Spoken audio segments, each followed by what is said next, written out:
అత్త గుప్పిడి మెతుకులు పెట్టడానికి ఏడ్చే వాళ్ళు ఉన్నారు, అత్తను చూడడానికి ఏడ్చే వాళ్ళు ఉన్నారు. ఈరోజు కోడలను నిష్ఠూర పెడితే చనిపోయిన అత్తలు ఉన్నారు. చూస్తున్నారు వీడియోస్, రోడ్డు మీదకి లాక్ కొడుతున్నారు, వాళ్ళ చీరలు ఇప్పు కొడుతున్నారు కోడళ్ళే. ఆ కొడుకు లేని సమయంలో తన్నుతున్నారు. కొన్ని వీడియోలు చూస్తున్నాడు, బాధతున్నారు. ఆ వృద్ధాప్యంలో ఉన్న ఆవిడని ఎలా కొట్టాలనిపిస్తున్నారు ఎవరికంటే కొడుతున్నారు. ఆ దెబ్బలకి ఆ కొడుకు ఇంటికి వచ్చే సమయానికి ఏమీ తెలియనట్టు చదివేస్తున్నారు. ఎందుకంటే వాళ్ళకి అప్పటికే ఈ నోస్ అది పక్కగా లాగేసి వాళ్ళు మాట్లాడలేరు. వాళ్ళు ఏం చేస్తారు వివరించి కూడా చెప్పలేరు. పెద్దోళ్ళని కొడుతున్నారు, మామలను కొడుతున్నారు, అత్తయ్యలను కొడుతున్నారు.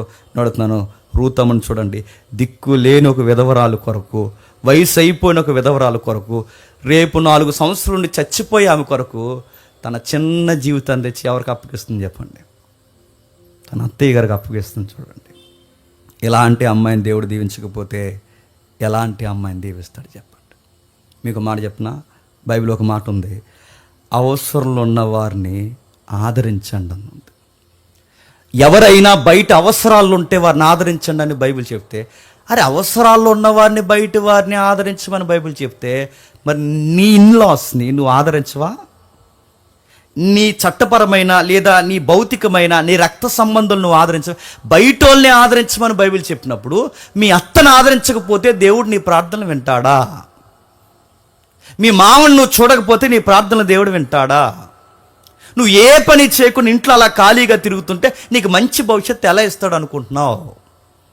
దేవుడు ఎవరిని బ్లెస్ చేస్తాడు? ఇదిగో ఇలా కష్టపడి, ఈ రూతమ్మ చూసారా, ఇలా కష్టపడి పనిచేసే ఇలాంటి అమ్మాయిల్ని, ఇలాంటి స్త్రీలని, ఇలాంటి గృహిణీల్ని దేవుడు ఆదరిస్తాడు. ఎవరిని పడితే వాళ్ళని ఆదరించాడు. దేవుడు ఆదరించాలి అంటే దేవుడు కొన్ని ప్లానింగ్స్ ఉంటాయి. ఎవరిని కోరుకుంటాడు? కష్టపడే వారిని కోరుకుంటాడు. ఆయన ఇష్టంగా కోరుకుంటాడు. ఆమె గురించి రాస్తూ ఆ 2వ అధ్యాయం 23వ వచనంలో ఒక మంచి మాట అంటున్నాడు చూడండి, నిలకడగా ఉండి అని ఒక మాట ఉంటుంది చూడండి. కాబట్టి యవన కోతయు గోధుమల కోతయు ఆమె ఏరుకొనుచు నిలకడగా నుండి ఆ పదం చూసారు, నిలకడగా ఆమె చేస్తున్న పనిని వేరే దాని వైపుకి తిప్పదంట. నిలకడ. మా అత్త చూసిందా, ఏడిసిందా, సాయంత్రం ఒక గంజి కలిసి ఇచ్చేస్తే అయిపోద్ది అనుకుందా?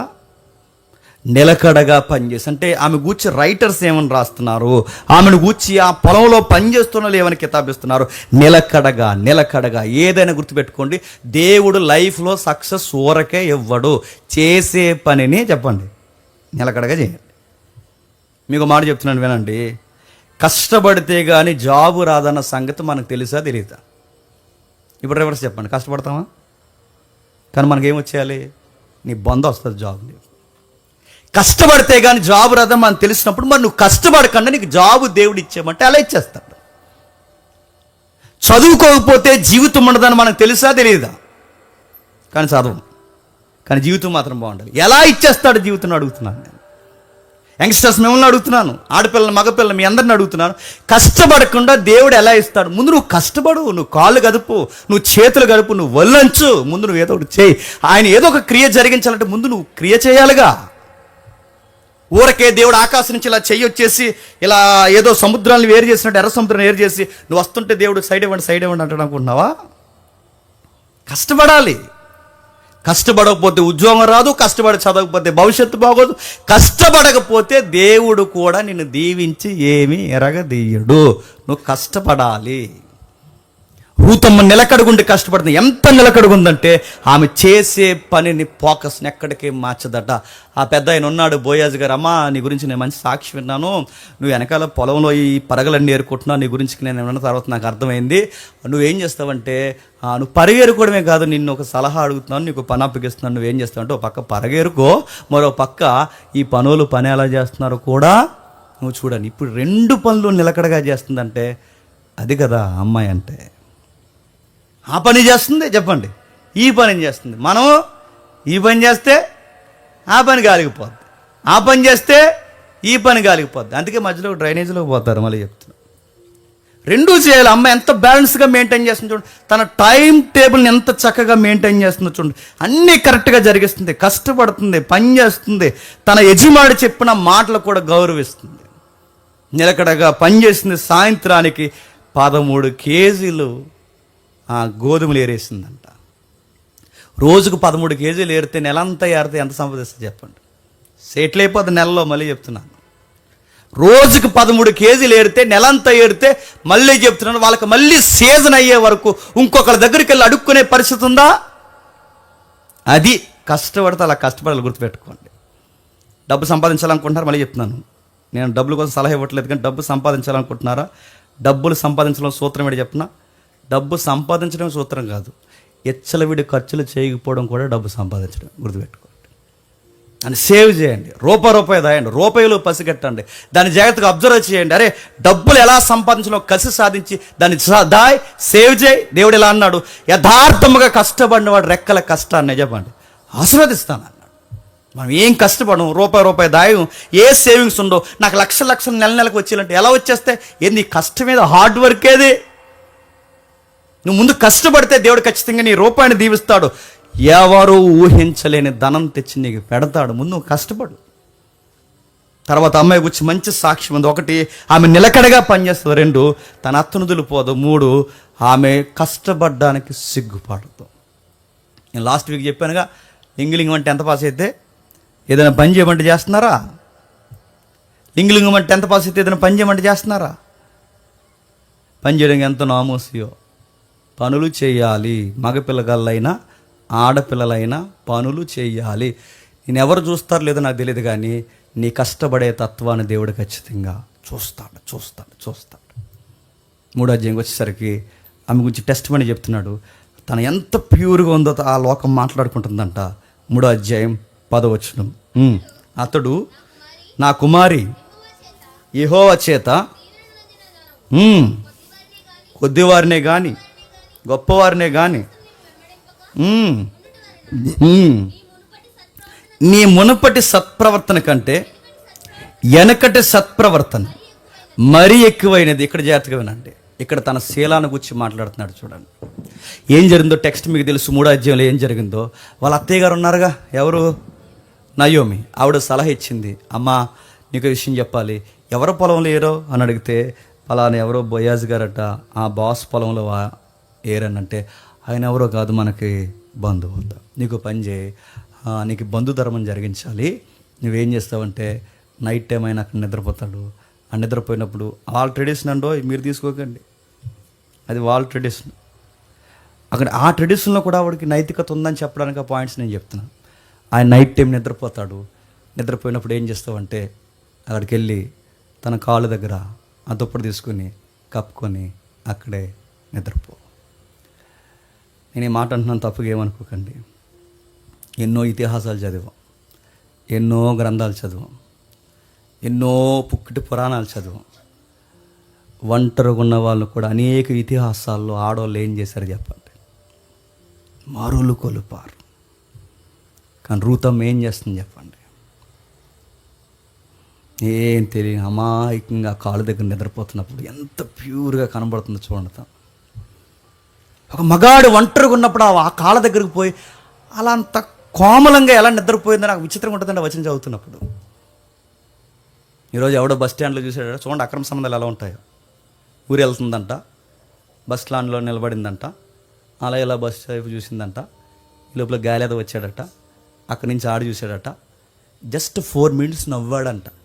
ఆ నవ్వునందుకంట నెంబర్ ఇచ్చిందంట, ఆడి నెంబర్ ఇచ్చాడట, వెంటనే ఒకరికొకరు ఏకమైపోయారు. నడుతున్నాను, 4 minutesలో నీ లైఫ్ని పట్టుకెళ్ళి ఆడి చేతిలో పెట్టేసావంటే నేను దేవుడు బ్లెస్ చేస్తాడు అనుకుంటున్నావా? నేను మిమ్మల్ని అడుగుతున్నాను. ఈరోజు ఎంత ఈజీగా అక్రమ సంబంధాలు ఏర్పడుతుంది. జస్ట్ 4 minutes, 4 minutesలో లైఫ్ చేంజ్ అయిపోతుంది. అమ్మాయి దగ్గర నైట్ టైం అసలు లైట్స్ లేవు, అంత పట్టించుకుని చూసేవాళ్ళు ఎవరు లేరు. అలాంటి టైంలో అమ్మాయికి వాళ్ళ అత్తయ్య సలహా ఇచ్చింది. పోయి ఆ అమ్మాయి ఏం చేసింది చూడండి, దుప్పటి కప్పుకొని ఆ కాళ్ళ దగ్గర కూర్చుంది. ఆయనతో మాట్లాడుతున్నప్పుడు ఆమె కనీసం ఆవిడ మాట కూడా కలపలేని స్థితిలో, కనీసం లేపలేదు, కదపలేదు, ఏమీ చేయలేదు. ఆ దుప్పటి మీద కప్పుకొని అలా కూర్చుందట.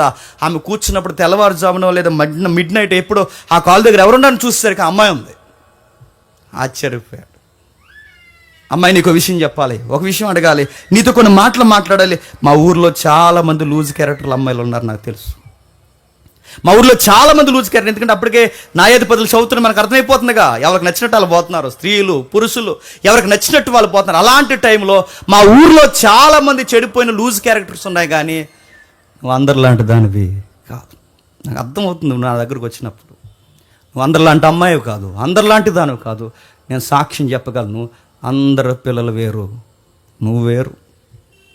నేను బలంగా సాక్ష్యం చెప్పగలను, అందరు ఆడపిల్లలు వేరు, నువ్వు వేరు. నీ గురించి నేను సాక్ష్యం చెప్తున్నాను అమ్మాయి. అసలు నువ్వు ఎలాంటిదానో తెలుసా?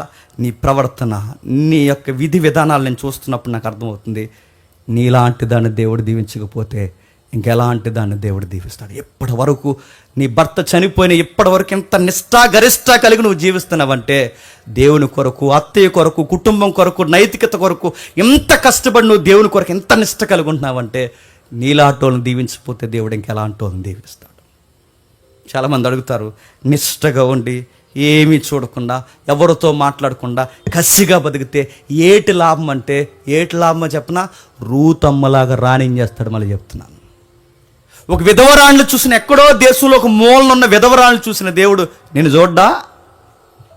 ఎక్కడో మూలనున్న ఒక విధవరాళ్ళు చూసిన దేవుడు నిన్ను నన్ను చూడ్డా? వాళ్ళ దేవుడే మన దేవుడిగా, మన దేవుడే వాళ్ళ దేవుడిగా, వాళ్ళనే చూసిన దేవుడు మనల్ని చూడటాన్ని అడుగుతున్నాను. కసిగా వాక్యాన్ని పట్టుకుని విశ్వాసము, భక్తి, ప్రార్థన, సహవాసము ఇలాంటి విలువలతో బతికితే ఏమొస్తుంది అంటే, ఏం రావడం ఏంటి? బ్లెస్సింగ్స్ ఎదురొస్తాయి. బోయాజు లాంటి బాస్ ఎదురొస్తాడు. మళ్ళీ చెప్తున్నాను, ఫిదా అయిపోతాడు. అమ్మాయి కాళ్ళ దగ్గర కూర్చుంటే అన్నాడట, నీలాంటి క్యారెక్టర్ని అమ్మాయిని నేను చూడలేదు, గొప్పవారిని కానీ కొద్దివారిని కానీ అసలు ఒక్కడికి ఐ కాంటాక్ట్ కూడా ఇవ్వలేదు నువ్వు. నీ క్యారెక్టర్ అమ్మాయి, నీ గురించి నేను విన్నాను, ఇప్పుడు ప్రత్యక్షంగా చూశాను, నీ గురించి ఎక్స్పీరియన్స్ నాకు వచ్చింది, నేను చెప్తున్నాను. నిన్ను ఎవరెవరు ఏమనుకున్నా నేను చెప్తున్నాను, నీ క్యారెక్టర్ మాత్రం నేను సాక్ష్యం ఇస్తున్నాను. నువ్వు యోగ్యురాలివి. కిందంటాడు, నువ్వు యోగ్యురాలివే కాదు, నా జనులందరూ ఎరిగిన యోగ్యురాలివి. అప్పుడు మంచి మాట అంటాడు, యెహోవా చేత దీవులు నొందిన దానివి. ఎలా దీవులు వస్తాయి? కష్టపడే గుణం ఉంది కనుక దీవులు వచ్చాయి. ఎలా దీవులు వస్తాయి? వాళ్ళ అత్తయ్యని, పెద్దావిని గౌరవిస్తుంది కనుక దీవులు వస్తాయి. ఎలా దీవులు వస్తాయి? ఆ అమ్మాయి చేసే పనిలో నిపుణత ఉంది కనుక దీవులు వస్తాయి. ఆ అమ్మాయికి ఎలా దీవులు వచ్చాయి?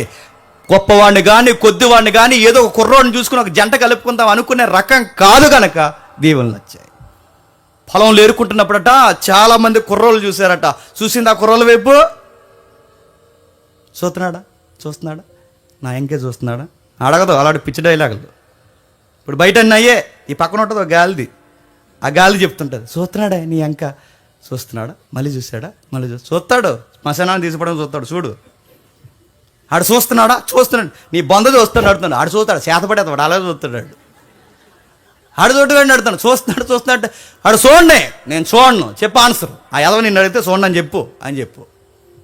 అలాంటి నిపుణత కలిగిన అమ్మాయిలు ఉండాలిగా. ఏరి చూస్తున్నాం, ఏరి ఎక్కడున్నారు చెప్పండి? ఏరి కనబడే వాళ్ళు ఏరిని అడుగుతున్నాను. అలాంటి అమ్మాయిలు మురిసిపోతున్నారు.